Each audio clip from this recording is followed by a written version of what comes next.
many wonderfully talented people who never got the right opportunity. Often, it's simply a matter of being in the right place at the right time, having some often undefined quality or desirable look. In many situations, it's as much marketability as it is acting ability. But every actor needs that first break. For Leonard, it was meeting Boris Sagal. Sagal also came from the Ukraine.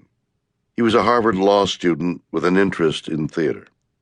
The Settlement House, which was only a 10-cent MTA ride across the Charles River from Harvard, let him stay in one of its guest rooms in exchange for directing plays. He was casting a production of the Clifford Odets play Awake and Sing, and put 17-year-old Leonard in a leading role. It was the first adult play Leonard had ever done, and it fit him perfectly. It was the story of 3 generations of a lower-middle-class immigrant Jewish family living together in an apartment in the Bronx. Leonard's character, Ralph Berger, is an idealistic young man who rejects materialism but needs money to buy his own freedom. When I interviewed Leonard on my TV show Raw Nerve, he told me about the impact that play had on his life. I thought, this is really interesting. This is about people like me. It's about our lives and the pressures and the loves and the hates and the angers and the frustrations, the fears. This kid I'm playing has the same concerns that I've got. What am I supposed to do with my life, and who am I supposed to be? The show closes, and I go to the theater to pick up my wardrobe. The clothes that I was wearing in the play, they were my own clothes.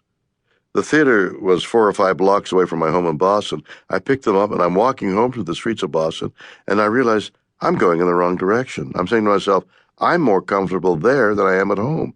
I want to do what's there in the theater. I don't want to do what's happening in that house. There's nothing for me there. I've got to get out of there. And that's when I realized I got to get away. The job also changed Boris Sagal's life. He forgot about studying law and was accepted at Yale School of Drama and eventually became a successful TV and movie director and would work with Leonard again. Coincidentally, I was just about the same age as Leonard when I got one of the first real parts of my career, appearing in a production of Clifford Odets' Waiting for Lefty, a pro-union play being done at a communist organization meeting hall in Montreal. Both Odets' plays communicated a strong political philosophy, but I didn't care at all about that, and I suspect Leonard didn't either. At least not at that time. It was an opportunity to stand on stage and act. That was all that mattered. Many years later, Leonard's son, Adam, was making the transition from being an attorney to becoming a director. His TV career had gotten off to a good start when he remembered, I got an offer to do an independent production that I didn't think was going to lead anywhere. It felt like a step back, and I was going to turn it down when my dad asked me, well, do you have another offer to do something else? I didn't, I told him. Well, then take the job. You take the job because you need the job. You don't want any downtime. And number 2, I guarantee you, you will learn something from that job, or you'll meet somebody on that job who's going to help you. You take the job. Don't turn down work if you don't have work to replace it. If there's an actor's mantra, that's it. Take the job. We all lived by that, although for a long time, most of us didn't live very well by it. In 1949, Leonard was cast in the comedy John Loves Mary, being done at a neighborhood temple. The director, Alicia Ristad, was a student at Boston College.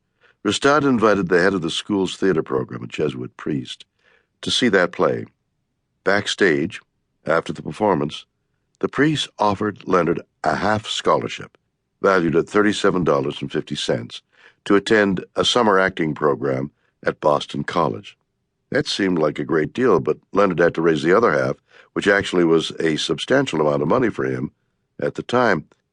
Leonard always described the West End as a village, a place where people looked out for each other. The head of another settlement house agreed to sponsor him. That program gave him the professional foundation he needed. He remembered it was a very enchanting 8 weeks of theater, acting classes, helping build sets, learning how to design a set, how to light a set. At the end of that summer, Leonard was offered a scholarship to attend the college, but he already made up his mind. He was going to Hollywood, become an actor. It was a decision, he once said, that left his parents grief-stricken. What? An actor? Who becomes an actor? It's not a profession for a nice Jewish boy. Stay in Boston.